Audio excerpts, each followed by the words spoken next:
The Nintendo 64. Nintendo's big leap into 3D gaming, bringing beloved franchises into a new dimension. After their previous console, the Super Nintendo Entertainment System, clearly being the best console during the 16-bit generation, beating out the Sega Genesis, Nintendo was sure to beat the new Sega Saturn with the next generation of consoles. I don't think they accounted for this.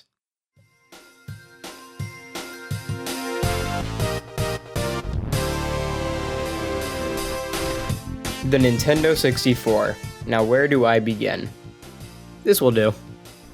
The N64's controller, a 3-pronged pitchfork from the fiery depths of hell. Many consumers asked, what is this thing? My answer? Insurance, the enemy of any teen driver's parents. You see, this was Nintendo's first time with 3D gaming, and they didn't know if it would do well. So, they designed a controller to fit two different types of games. For 3D games, you would hold the middle and right prong. For 2D games, you'd use just the left and the right prong. This control scheme leads to, in my opinion, a smart way for ensuring games could be enjoyable if 3D games fail on this console. The middle prong, hosting a trigger and an analog stick. The analog stick was necessary for 3D games, which required 360 degrees of motion. Nintendo created the cheapest, worst ones known to mankind. The analog stick on the Nintendo 64's controllers is cheap, feels bad to use, and is made out of an uncomfortable plastic, leading to many injuries. All of these flaws led to a pretty amusingly unconventional controller. Despite the hate though, I still think this controller is decent. It gives the Nintendo 64 a lot of personality. Too many people heavily critique this controller, which is easy to do in 2022.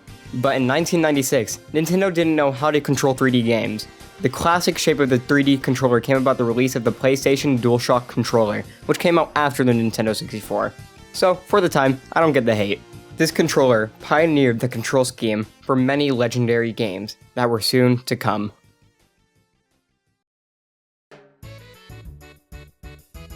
Now, 3D games have been around before the Nintendo 64, but they were never fully 3D games. Titles on the SNES and the Genesis simulated 3D space, which worked, but they were really just off. Utilizing 2D graphics in a 3D space in games like Sonic 3D Blast, Star Fox, Pilot Wings, Doom, and Wolfenstein 3D. These games, although in a 3D space, weren't truly 3D. When 3D rendering was finally available, the games had 3D models but were played at a fixed camera angle, making it so you couldn't freely move in a 3D sandbox, commonly referred to as 2.5D. So, when Nintendo released the N64 and started releasing 3D games, they were arguably the first ones to incorporate 3D into their games drastically. It toyed around with camera angles that the player controlled, allowing the player to move around in a 3D space, not restricting them to a single direction. First-person shooters were revolutionized on this console, with games like GoldenEye 007. It's hard to go back to today, but games like this were the first 3D shooters of their time, revolutionizing game mechanics like context-sensitive hit locations, non-linear levels, large environments, and one of the first multiplayer modes. There were also games like Pilot Wings 64, Star Fox 64, which showed off new flight mechanics in 3D games, which were far better than their SNES counterparts. The N64 also was one of the first consoles to host 4 controller ports. This revolutionized local multiplayer games and brought the first Mario sports games and a series of the most bullshit games on the market with a healthy dose of pawn damage. But, arguably, one of the most innovative games of all time released to this system was... It's me, Mario! Hello! Super Mario 64. The first 3D game Nintendo published was stunning. When you initially booted into the game, you saw a render of Mario's face. This was extremely impressive at the time. Viewing a 3D face, you were able to warp with the controller. This was a showcase of the raw power the N64 had. Moving on to the game itself, it had a new way of controlling the camera using the C-sticks, making the camera its own character, latitude. Having a free camera, giving control to the player, caused the player to be able to go anywhere in the world, giving way to so much exploration. This, paired with the amazing feeling controls that are still remarkable today, caused this game to feel amazing to play. I remember playing Super Mario 64 as a kid, not worrying about beating the game, but having so much fun just running around the castle, seeing what I can find, throwing King Bomb off the cliff over and over again, shooting out of the cannon, and finding the best way I can enter Hazy Maze Cave while looking cool. This game still holds up to this very day, with a thriving speedrunning community, multiple ROM hacks in development from creators like Keiza Manwar, who created amazing remakes of games like Super Mario Odyssey, using the same assets and engine that Super Mario 64 was created off of. Super Mario 64 was arguably the first game to do 3D exceptionally well, defining the 3D platforming genre seen in games like Super Mario Odyssey, A Hat in Time, and New Super Lucky's Tale. But one of the top games of all time Redefining what an adventure game should be was The Legend of Zelda: Ocarina of Time. This game will always hold a special place in my heart, as it was the first video game I ever played on the original hardware that my father introduced to me. Ocarina of Time brought The Legend of Zelda from a top-down perspective to a third-person 3D perspective. It was the first of its kind, one of the first 3D adventure games set on a linear path. The game was so insanely innovative, popularizing features used today, such as a target lock system, so you can automatically face your opponents, not having to worry about weird camera perspectives.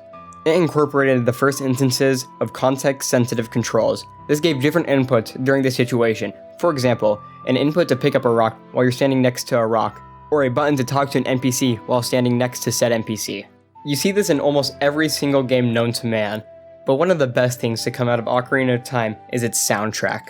Due to there only being 5 inputs available when using the ocarina, this caused the producer Koji Kondo only being able to create the entire game's soundtrack off of 5 notes.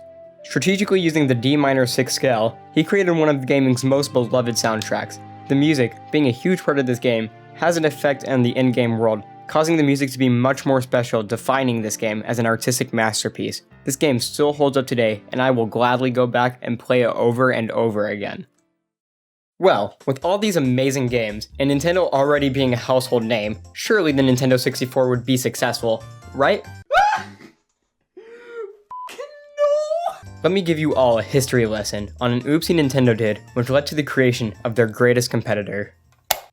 In 1998, Nintendo needed a sound chip for their new system, the Super Nintendo Entertainment System. They partnered with electronic and disc company, Sony Electronics. This led to the creation of a sound chip, far better than any competition at the time. This successful partnership with Sony and Nintendo led to the creation of a new CD-ROM add-on device for the SNES. This deal gave Sony most of the licensing power to the CD games, as Nintendo didn't think CD-ROMs would be the new norm. Sony started creation of the CD add-on for the SNES, and along with it, their own console that had the ability to play SNES cartridges and disc games, all in one package, branded the Nintendo PlayStation. A few years later, Sony showed off the Nintendo PlayStation prototype at the Consumer Electronics Show in June 1991. But during the development process of the CD-ROM add-on and the Nintendo PlayStation, Nintendo themselves were afraid of the power they gave to Sony, realizing all the licensing power was in control of Sony. So, Nintendo went behind Sony's back, partnering with the electronic company Philips on the new CD-ROM add-on.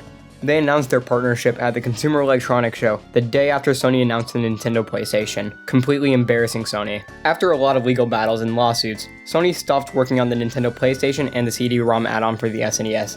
Sony decided to hit back on Nintendo by creating a new game console capable of 3D graphics called the PlayStation. The PlayStation was created in 1994, competing with the Sega Saturn, which released the same year, and the Nintendo 64, which released 2 years later. Nintendo, on the other hand, didn't finish the creation of the CD-ROM add-on for the SNES, but Philips, with some of the licensing control, made some of the worst games known to man for their console, the Zelda and Mario CDI games.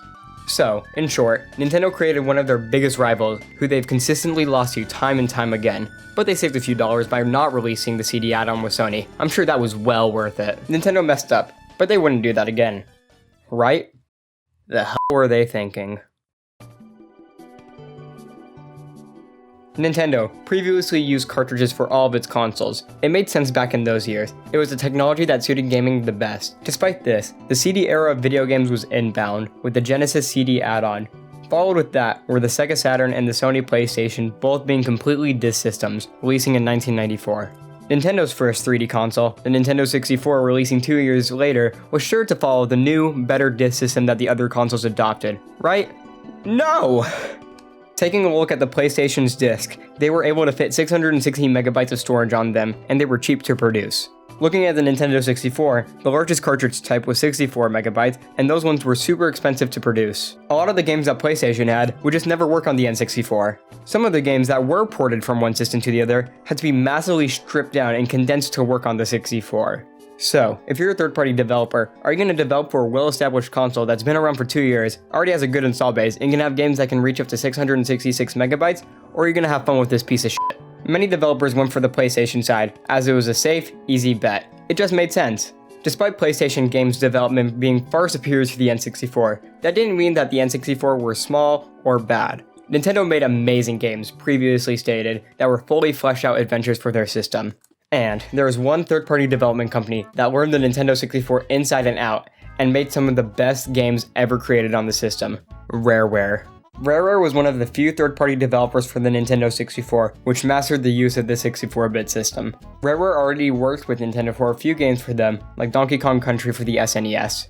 They made games with Nintendo for the N64, like Diddy Kong Racing, which I still believe to be the best racing game to date, with an amazing story mode, with boss battles that no other story mode racing game can compete to, and an amazing lobby that you're able to ride around and explore. They made Donkey Kong 64, another masterpiece of a game, a hilariously amazing 3D Donkey Kong game with bangers such as the DK Rap. They made one of the first revolutionary 3D shooters, GoldenEye 007. They made Conker's Bad Fur Day, an amazingly polished game that plays on the idea of being cute on the outside, but inappropriate mature game when actually played.